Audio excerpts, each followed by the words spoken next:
The sound still echoes in my head. Metal crunching, plastic splintering, my daughter's scream cutting through the air as if someone had torn the sky open. And then, my sister's voice. Cold, cruel. That should be a lesson for her. She stood over the broken bike with the hammer dangling from her hand like a trophy. My 6-year-old's eyes were wide, tears streaming down her cheeks. My mother crossed her arms, lips pursed in satisfaction. "You shouldn't have bought it for her," she added. "You spoil her." In that moment, I felt something inside me harden. But I didn't scream. I didn't lunge. I just smiled. Because I knew something they didn't.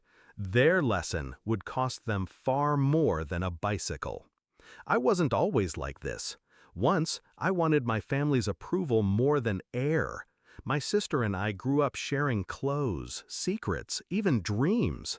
I thought blood meant loyalty.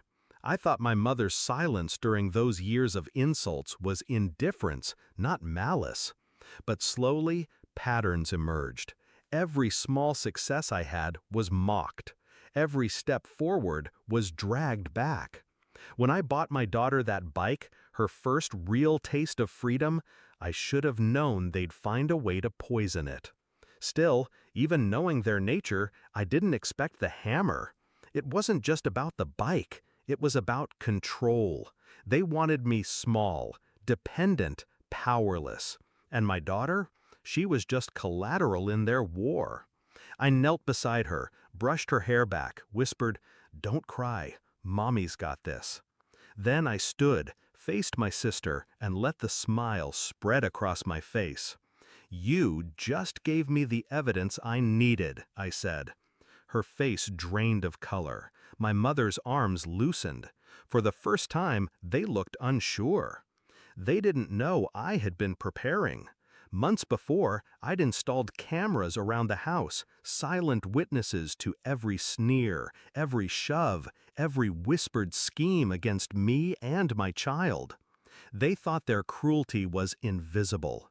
They thought it lived only between walls, only in our memories. They were wrong. That day, the footage was crystal clear. My sister, hammer raised. My mother, complicit. My daughter, screaming. I didn't call the police that night. That would have been too easy, too public. I wanted something quieter, more surgical. I wanted them to feel the slow tightening of the noose, to watch their lives unravel strand by strand. The next morning, I visited a lawyer. Property lines, inheritance documents, custody clauses. I pulled every file, every scrap of leverage. My mother had debts hidden behind her smugness. My sister's husband had no idea of the gambling addiction she funded with borrowed money from our parents' accounts. I fed the truth where it would hurt most. An anonymous tip to her husband. Copies of the videos sent to certain relatives who always doubted my side of the story. Screenshots delivered with perfect timing. I didn't raise my voice. I didn't lift a hand. I just set the pieces on the board and watched them move. The collapse came quicker than I expected. Her husband left within weeks, taking the kids with him. My mother, desperate to shield her favorite, tried to cover the financial holes, only to expose her own fraud in the process. Neighbors began whispering, relatives stopped calling, and every time my sister tried to blame me, people asked the same question. Why did you smash your niece's bike? The hammer became her symbol, a single act she could never wash away. But the real confrontation came months later. She showed up at my door, eyes hollow, voice ragged. "You ruined me," she spat. I let her words hang in the air. I stepped outside, closed the door behind me so my daughter wouldn't hear.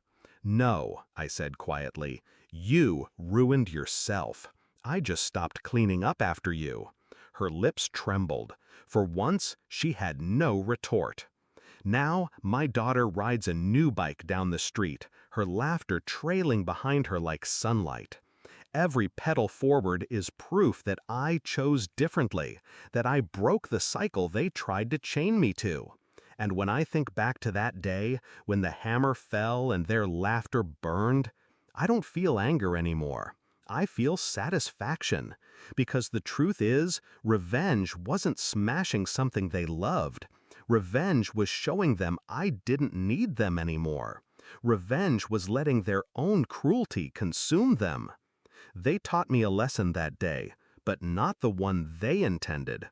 And I'll never forget the look on their faces when I smiled and said that one sentence. The sentence that turned their world upside down.